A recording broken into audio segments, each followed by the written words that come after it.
بسم اللہ الرحمن الرحیم۔ ایک شخص نے چڑیا پکڑنے کے لیے جال بچھایا۔ اتفاق سے ایک چڑیا اس میں پھنس گئی اور شکاری نے اسے پکڑ لیا۔ چڑیا نے اس سے کہا، اے انسان، تم نے کئی ہرن، بکرے اور مرغ وغیرہ کھائے، ان چیزوں کے مقابلے میں میری کیا حقیقت؟ ذرا سا گوشت میرے جسم میں ہے، تمہارا کیا بنے گا؟ تمہارا تو پیٹ بھی نہیں بھرے گا اس سے۔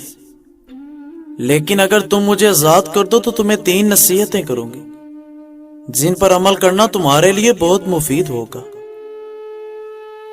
ان میں سے ایک نصیحت تو میں ابھی کروں گی، جبکہ دوسری اس وقت جب تم مجھے چھوڑ دو گے اور میں دیوار پر جا بیٹھوں گی۔ اس کے بعد تیسری اور آخری نصیحت اس وقت کروں گی جب دیوار سے اڑ کر سامنے درخت کی شاخ پر جا بیٹھوں۔ اس شخص کے دل میں تجسس پیدا ہوا کہ جانے چڑیا کیا فائدہ مند نصیحتیں کرے۔ اس نے چڑیا کی بات مانتے ہوئے اس سے پوچھا، تم مجھے پہلی نصیحت کرو، پھر میں تمہیں چھوڑوں گا۔ چنانچہ چڑیا نے کہا، میری پہلی نصیحت یہ ہے کہ جو بات کبھی نہیں ہو سکتی اس کا یقین مت کرنا۔ یہ سن کر اس آدمی نے چڑیا کو چھوڑ دیا اور وہ سامنے دیوار پر جا بیٹھی۔ پھر بولی، میری دوسری نصیحت یہ ہے کہ جو ہو جائے اس کا غم نہ کرنا۔ اور پھر کہنے لگی، تم نے مجھے چھوڑ کر بہت غلطی کی۔ میرے پیٹ میں ایک انتہائی نایاب پتھر ہے، اگر تم مجھے ذبح کرتے اور میرے پیٹ سے اس موتی کو نکال لیتے تو اس کو فروخت کرنے سے تمہیں اس قدر دولت حاصل ہوتی کہ تم بہت بڑے رئیس بن جاتے۔ اس شخص نے جو یہ بات سنی تو افسوس کرنے لگا اور پچھتایا کہ اس نے چڑیا کو چھوڑ کر اپنی زندگی کی بہت بڑی غلطی کی۔ چڑیا نے اسے اس طرح سوچ میں پڑے دیکھا تو اڑ کر درخت کی شاخ پر جا بیٹھی اور بولی، ابھی میں نے تمہیں پہلی نصیحت کی جسے تم بھول گئے۔ جو بات نہ ہو سکنے والی ہو اس کا ہرگز یقین نہ کرنا، لیکن تم نے میری اس بات کا یقین کر لیا کہ میں ایک چٹان پر وزن رکھنے والی چڑیا اپنے پیٹ میں اتنا وزنی پتھر کیسے رکھتی۔ میں نے تمہیں دوسری نصیحت یہ کی تھی کہ جو بات ہو جائے اس کا غم نہ کرنا، مگر تم نے میری دوسری نصیحت کا بھی کوئی اثر نہ لیا اور غم اور افسوس میں مبتلا ہو گئے۔ تمہیں کوئی بھی نصیحت کرنا بیکار ہے۔ تم نے میری پہلی نصیحتوں پر کب عمل کیا جو تیسری پر کرو گے؟ تم نصیحت کے قابل ہی نہیں۔ چڑیا پھر سے اڑی اور ہوا میں پرواز کر گئی۔ وہ شخص وہیں کھڑا چڑیا کی باتوں پر غور و فکر کرتے ہوئے سوچوں میں کھو گیا۔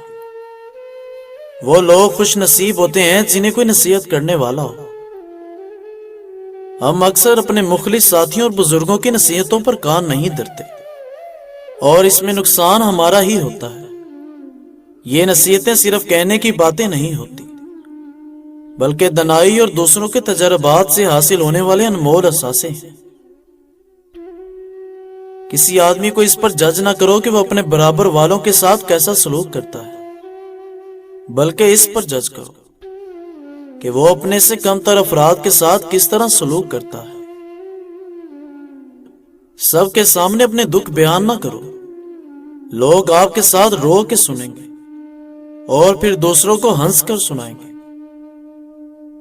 اپنے جذبات کو کچل کر دوسروں کے جذبات کا احترام کرنا، یہی وہ منزل ہے جہاں انسانیت تکمیل پاتی ہے۔ کوئی مانے یا نہ مانے، زندگی میں 2 ہی اپنے ہوتے ہیں، ایک خود اور دوسرا آپ کا خدا۔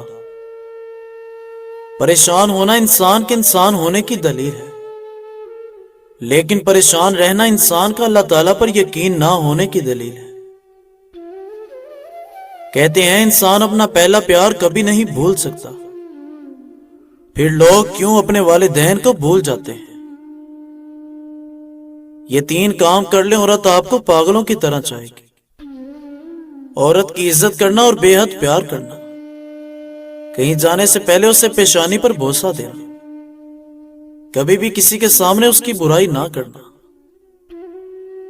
اگر خوشی ہو تو آہستہ سے ہنسا کرو تاکہ غم نہ جاگ جائے، اور اگر غمگین ہو تو آہستہ سے رویا کرو تاکہ آنے والی خوشی نا امیدی میں نہ بدل جائے۔ زندگی اس اذان سے شروع ہوتی ہے جس کی نماز نہیں ہوتی، اور ختم اس نماز پر ہوتی ہے جس کی اذان نہیں ہوتی۔ کون کیا کر رہا ہے، کیسے کر رہا ہے، ان سب سے آپ جتنا دور رہو گے اتنا ہی خوش رہو گے۔ زندگی کوئی چائے کا کپ تھوڑی ہوتی ہے کہ ایک چمچہ شکر ملا کر ذائقے کی تلخی کو دور کر دیا جائے۔ زندگی کو تو عمر کے آخری لمحے تک گھونٹ گھونٹ پینا پڑتا ہے، چاہے تلخی کتنی ہی زیادہ کیوں نہ ہو جائے۔ مجھے وہ لوگ اچھے لگتے ہیں جو زندگی کی تلخیوں کی وجہ سے تلخ نہیں ہوتے، جو مسکراتے ہیں، ہلکے پھلکے انداز میں بات کہتے اور سنتے ہیں۔ یقین جانیے زندگی انہی لوگوں کی وجہ سے خوبصورت ہے۔ زندگی ملی تھی رب کی عبادت کرنے کے لیے، پر وقت گزر رہا ہے کاغذ کے ٹکڑے کمانے کے لیے۔ نہ کفن میں جیب ہے، نہ قبر میں الماری، اور کمال کی بات تو یہ ہے کہ موت کا فرشتہ رشوت بھی نہیں لیتا۔ بھائیوں نے یوسف کو مارنا چاہا مگر ناکام رہے، باپ کی نگاہوں سے دور رہا مگر محبت اور بڑھتی گئی، غلام بنا کر فروخت کر دیا مگر بادشاہ بن گئے۔ اس لیے لوگوں کی سازشوں اور تدبیروں سے تم پریشان نہ ہو، اللہ کی تدبیر اور چاہت سب پر بھاری ہے۔ جو شخص آپ کی قدر نہیں کرتا اس سے چپ چاپ دور ہو جانا ہی بہتر ہے۔ انسان پیدائشی طور پر کسی سے نفرت نہیں کرتا، نفرت کرنا اسے سکھایا جاتا ہے۔ والدین سکھاتے ہیں، اسکول کی کتابیں سکھاتی ہیں، میڈیا سکھاتا ہے، ورنہ انسان کی فطرت تو محبت کرنا ہے۔ ہر وہ آدمی جو ضرورتوں کے وقت محبتوں کو ترک کر دیتا ہے وہ آدمی کبھی وفادار نہیں پائے گا۔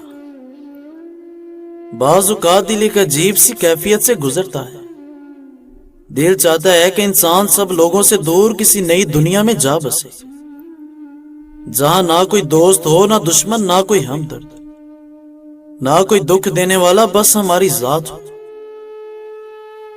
کسی انسان کا پہلا پیار بننا کوئی بڑی بات نہیں، بننا ہے تو کسی کا آخری پیار بنو۔ اس لیے تم یہ مت سوچو کہ وہ تم سے پہلے کسی اور سے پیار کرتا تھا، کوشش یہ کرو کہ تمہارے بعد اسے کسی اور کے پیار کی ضرورت نہ ہو۔ زندگی میں انسان کو ایک عادت ضرور سیکھ لینی چاہیے، جو چیز ہاتھ سے نکل جائے اسے بھول جانے کی عادت۔ یہ عادت بہت سی تکلیفوں سے بچا لیتی ہے۔ آپ کا بڑا سرمایہ وہ لوگ ہیں جو آپ کی غیر موجودگی میں اپنے رب سے دعا میں آپ کے لیے خیر مانگتے ہیں۔ میں تو یہی کہوں گا کہ جب کسی کے دل کا دروازہ آپ کے لیے بند ہو جائے تو اسے کھٹکھٹا کر اپنی عزت نفس نہ گرائے، کیونکہ ڈھونڈنے سے وہ ملتا ہے جو بچھڑ گیا، وہ نہیں ملتا جو بدل گیا۔